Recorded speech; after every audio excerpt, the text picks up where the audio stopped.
Duraan dursaa yemamtuu ta'uu keessaniif guddaan siin galateeffadha. Sirraan jalqabaa maaltu akkasitti dhagahame guyyaa irraa akkasumas immoo jalqaba irratti immoo maqaa kee fi bakka irraa dhuftee gahee hojii kee. Duraan dursee carraa naa kennuu keessaniif galatoomaa jecha maqaan koo Ruqiyyaa Qofaa jedhama. Jiraattuu magaalaa Baatuuti. Guyyaan har'aa sirna bareedaadha. Baay'ee kan nama gammachiisudha. Sababiin inni nama gammachiisu ammoo piroojeektii yeroo dheeraadhaaf hara keenya hawwaa turre kan itti arganne kan itti bu'aa xaarii itti arganne kan itti nu eebbifamu waan ta'eef baay'ee kan itti gammannedha. Sababni isaas piroojeektiin kun eebbifamuun isaa hojii dhabdoota baay'eedhaafis carraa kan uumuudha. Hawwata turistiitiifis galii biyya alaatiifis bu'aa qabeessa waan ta'eef baay'ee gammachuun guddaan nutti dhagahamee jira jechuudha. Galatoomi. Maqaan koo Bilillee Abbee jedhama. Kan itti dhaladhe guddadhe magaalaa Baatuuti. Waa'ee piroojeektii kanaatiif baay'ee waan nama gammachiisu jechuudha. Gammachuu guddatu nutti dhagahamee jira. Tole. Maqaan koo Galaanee Abbichoon jedhama. Kan itti dhaladhee guddadhe magaalaa Baatuuti.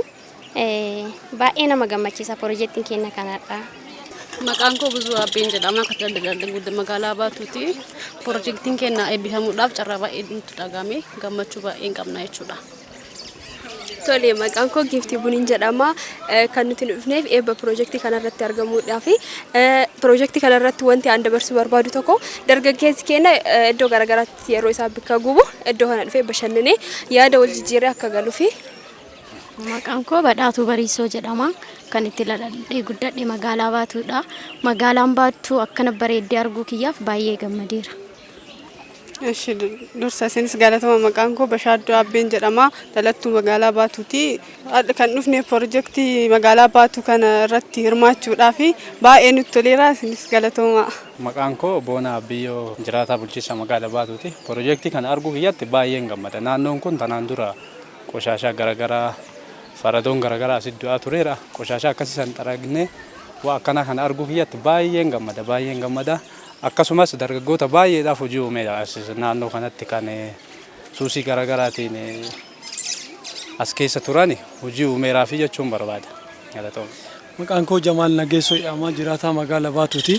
Duraan dursee iddoon kun akkanatti magariisa ta'ee haala qulqullina qabuun akkanatti midhaaguudhaan Baatuu hawwata turizimii ta'uudhaan baay'ee hedduu hawwattoonni turizimii hundinuu asirra argamuudhaan akka gara afootii dargaggeessa hundaaf carraa banee dargaggeessi hojiitti galee akka of fooyyessu jireenya isaa akka fooyyessuuf shakkiin qabu.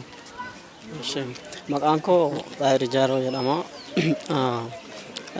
Duraan dursee kan jechuu barbaadu baga eebba piroojeektii qarqara hara dambal kanaan nagaan ittiin nu ga'e jennaa uummata magaalaa Baatuu hundaa. Piroojeektiin kun piroojeektii guddaadha.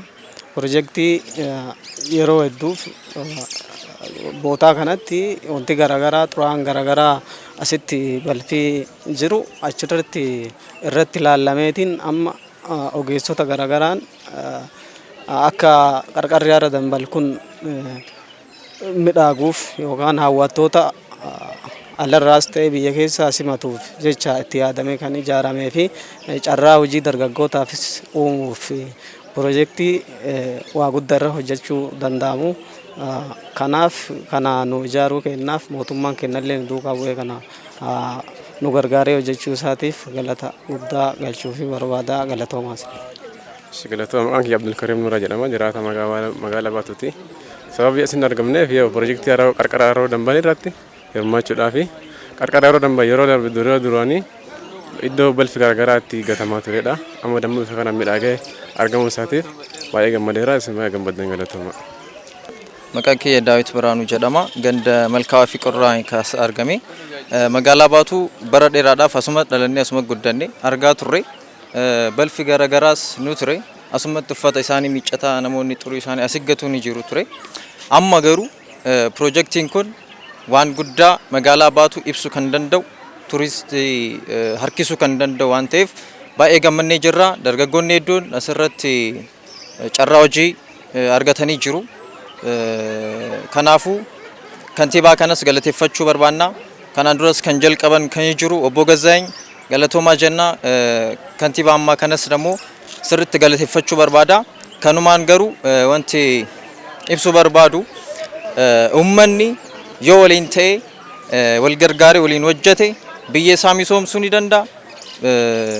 Magaalaa isaas akkasuma immoo cimee wal gargaaree diina ofirraa akka ittisuu danda'u kanumaan ibsuun barbaada. Anis akka nama tokkotti biqiltuu dhaabuudhaan misooma ni misoomsa jedhee waadaa ni gala. Isinis galatooma. Duraan dursaa eeyyamamaa ta'uu keessaniif guddaan sin galateeffadha. Maqaa keessan? Maqaan kiyya Baqqalaa Shaanqootii jiraataa magaalaa Baatuuti.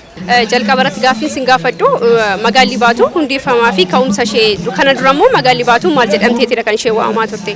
Magaalli Baatuu amma akka argitan kanatti bareeddee kan mul'atu duraan dursee durillee magaalaa Baatuutiin beekamti. Magaalaa Baatuu gizee taatee beekamtu san waa baay'ee ofirraa qabdi duraan. Waa baay'ee jechuun muka adda addaa, allaattii adda addaa, gosoota waan baay'ee ofirratti qabdi. Amma immoo akka argitan kanatti galaana baay'ee ciisee qurxummiin keessa jira, roobbiin hin jira, allaattiin adda addaa as keessatti ka bifti isii gofti isii hin beekamne baay'eetu jira as keessa. Har'ammoo akkuma beekamu gaa bareedina miidhagina magaalaa Baatuuf jedhameetidha kan inni sagantaan kun kan inni qophaa'e. Sagantaa kana irratti maal gammachuu isinitti dhaga'amee fi akkasumas immoo maal gara fuulduraattis karoorri maaltu akka karoorfame gama mootummaatiinis? Gammachuun nutti dhaga'ame ijji hin argaa gurri hin dhagaa waan kaleessa gurri dhaga'aa ture amma immoo ijaan arginee jira misooma lafarratti bu'e kana misoomni kun asirratti akka mul'atee magaalaa Baatuu hawwata ta'ee ummata biraallee waamee irratti hojjetu baay'ee ta'a garuu wannoon biyyi wanti adda addaa kaafutu jira magaalaa Baatuu keessa amma akka ulee kanaa bichaa odoo hin taane karaa baajaajii ispaaltiin garagaraa iddoo adda addaatitu jira waan ta'eef haala kanaan mootummaan itti xiyyeeffatee sochii guddaa akka itti godhu kana barbaannaa mootummaan ija isaa asirraa akka hin buqqifne barbaanna Baatuu. Akkasumas immoo magaalli Baatuu haroowwan dambalii qabdurraati galii qabeenyaatiin maal fa'a kan isheen fayyadamaa jirtu? Galii qabeenyaatiin qurxummiin jira, roophiin jira, saba adda addaa asitti hawwatuun faranjiin biyya alaa kafaqotti faarsa odoo hin taane as galaana kana biyya kana waan jiruuf biyya kana Baatuu guyyaa miti halkan itti godaani waan nama godhuuf biyya achirraa dhufanii akka daawwatan Baatuun qurxummii bareeda qabdi nama baatti keessummaa jaalatti haala akkanaa kanaan akka lafa akkuma bareeddu kana namni illee keessi bareeda ka jedhu dabarsaa fi uummanni kana laalee dhufuu qaban.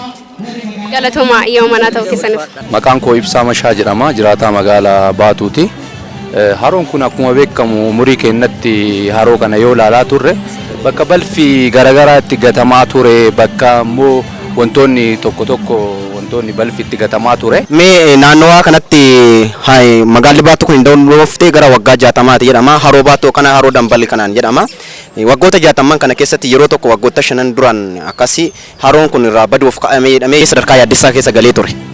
Mee yeroo sana maali wal qabatee haroon kun baduuf ka'ee ture moo hamma immoo akkamitti misoomuu danda'e sana wal qabatee gaheen mootummaa maali gaheen immoo dargaggoota gaheen uummata biyya kanaa maalidha? Akkuma jedhame rakkoon badiinsaa waan akkasii irratti yoon uumamee ture shakkiin badiin akkasii irratti dhufee ture kun immoo irraa ka'uu danda'e tokkoffaa qabeenya uumamaa kana xiyyeeffannaa kennuu dhabuu uummata naannoo xiyyeeffannaa kennuu dhabuu mootummaati irraa kan ka'e qabeenyi uumamaa kun akkuma waan callisee waan hin taane wayiitti waan akkasii irra ture. Amma immoo xiyyeeffannaa mootummaan naannoo Oromiyaa kenneef xiyyeeffannaa uummanni magaalaa xiyyeeffannaa bulchiinsi magaalaa ispeeshaalii bulchiinsi magaalaa kenneen irraan kan ka'e qabeenyi uumamaa kun bifa miidhagaa kanaan akka miidhagaa kanatti deebi'uu danda'eera jechuudha. Yoo qabeenya sii kenname qabeenya uumamaa waan kunuunsifattu waan xiyyeeffannaadhaan horattu yoo ta'e qabeenyi sun yeroo hunda qabeenya kan kee ta'a. Yoo immoo waan qisaasessu ta'e waan xiyyeeffannaa itti kennitu yoo hin taane immoo akkuma haroon Baatuu kun baduu fi ta'e kana wantoonni biraallee baduu danda'an jechuudha. Kanaafuu xiyyeeffannaa mootummaan itti kenne xiyyeeffannaan uummanni magaalaa itti kenne baay'ee gaariidha. Kanaaf deebi'ee isin jechuu barbaada. Gara fuulduraatti immoo haroon kun deebi'eera madda galiillee ta'aa jira dargaggootaaf illee akkasuma hojii banaa jira gara fuulduraatti gaheen dargaggeessaa gaheen uummataa gaheen mootummaa maal jettee yaadda akka keetti? Yaa piroojeektiin kun amma uumame jalqaba jedheeti yaada qabeenyi kun piroojeektiin kun jalqaba.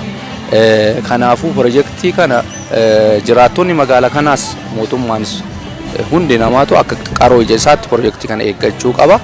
Kiyya jedhee miira kiyyummaadhaan piroojeektii kana kunuunfachuu qaba jechuun kan isaati amma fakkeenya piroojeektiin kun tokkoffaa kan jiraataa naannoo kanaati. Kanaafuu piroojeektii kana jiraataan naannoo kanaa xiyyeeffannaa itti kennee kiyya miira kiyya jedhuun eeggachuu qaba waan jedhu yaada. Ayyee yaada nuuf qooddeef galatoome guddaas galateeffanna maqaa daawwattoota keenya. Isinis baay'ee galatooma. Kabajamtoota daawwattoota keenya turtiin magaalaa Baatuu faana taasisne kana fakkaata ture. Nutis immoo waa'ee magaalaa Baatuu akkasumas immoo waa'ee haroowwan isheen qabdu namoota tokko tokko haasaa taasisaa ture. Isinis immoo nu daawwachaa nu waliin turuu keessaniif guddaa galatooma. Yeroo biraatti qophii biraatiin amma wal deebinutti nagaatti nuuf tura.